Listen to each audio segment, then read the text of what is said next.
Welcome to the first lesson of our stoichiometry. Please get out your notes, something to write with, and your periodic table. Well, first, what is stoichiometry? Stoichiometry is the calculation of quantities in a chemical reaction. You must have a balanced chemical equation in order to do stoichiometry calculations. This is why we learn how to balance chemical equations first. You will use a given amount of one substance in a chemical reaction to calculate an amount of another substance in that same reaction. In this unit, you will need to recall and review mole conversions. You will need to use these conversions for many stoichiometry calculations. The first is 1 mole is equal to 6.02 times 10 to the 23rd particles. Particles can be atoms, molecules, or formula units. Next, we have 1 mole is equal to x grams, where x is the molar mass of the substance. Here's a quick review of how to calculate the molar mass. In this example, we have 1 mole of carbon dioxide. 12.011 is the atomic mass of 1 carbon, plus the atomic masses of 2 oxygens added together is equal to a total of 44.009 grams. Lastly, we have 1 mole is equal to 22.4 liters, only used for gases at STP. Let's review some mole conversion problems. How many moles are in 5.0 times 10 to the 25th molecules of carbon dioxide?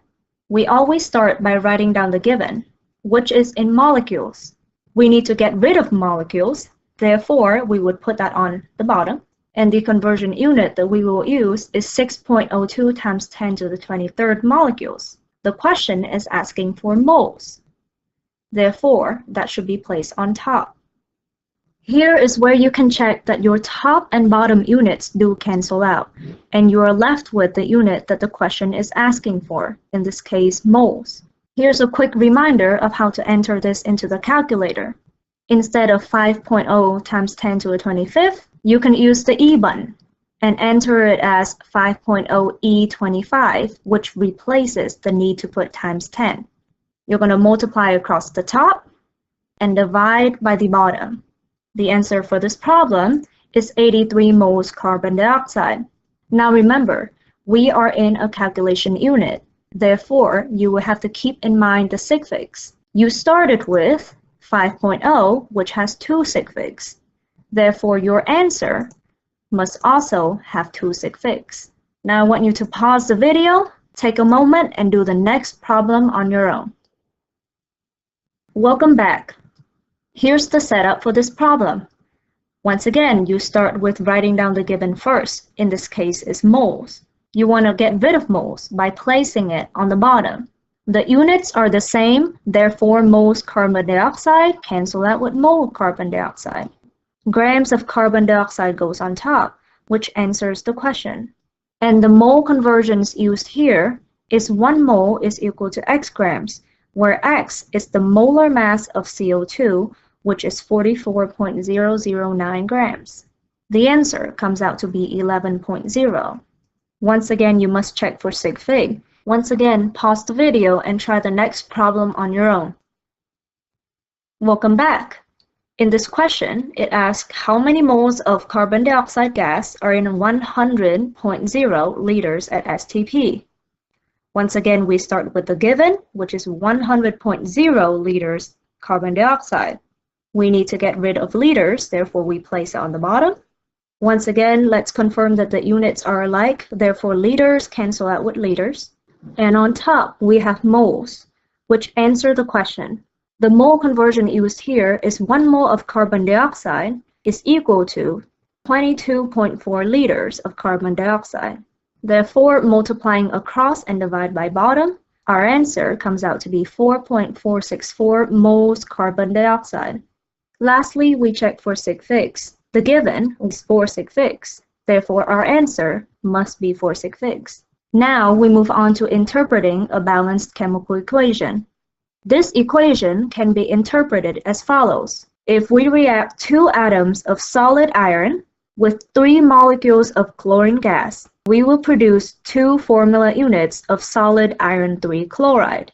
Well, coefficients can also be interpreted in a more useful way. through moles. Looking at the same balanced chemical equation, let's look at another interpretation based on moles. If we react 2 moles of solid iron with 3 moles of chlorine gas, we will produce 2 moles of solid iron 3 chloride. This is just as if we multiplied the whole equation by 6.02 times 10 to the 23rd. This brings us to the mole ratio concept. A mole ratio can be written to compare any 2 substances in a reaction. Consider the example. Here we have boron trifluoride reacting with water to produce diboron trioxide and hydrofluoric acid. We must balance this equation first. Here are the coefficients for the balanced equation. Then, according to this balanced equation, the ratio of boron trifluoride to water is 2 to 3, straight from their coefficients. In stoichiometry calculations, this ratio will take the form 3 moles of boron trifluoride over 2 moles of water, or the reverse of that, which is 2 moles of water over 3 moles of boron trifluoride. Both of these forms are correct, since their ratio remains the same. Using the balanced equation above, write all mole ratios for boron trifluoride and diboron trioxide.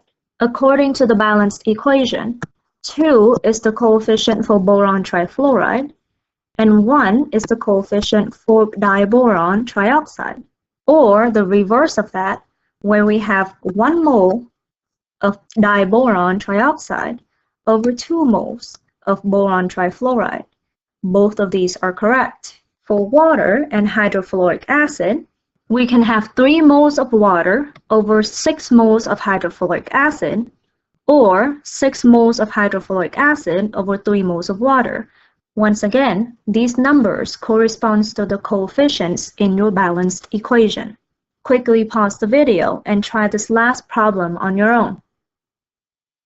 This problem should be pretty easy. We have the ratio between diboron trioxide and hydrofluoric acid. It can be written as 1 mole of diboron trioxide over 6 moles of hydrofluoric acid, or 6 moles of hydrofluoric acid over 1 mole of diboron trioxide. This brings us to the end of today's lesson. The corresponding pages in your practice packet are pages 1 and 2, which will give you the chance to review mole conversion problems.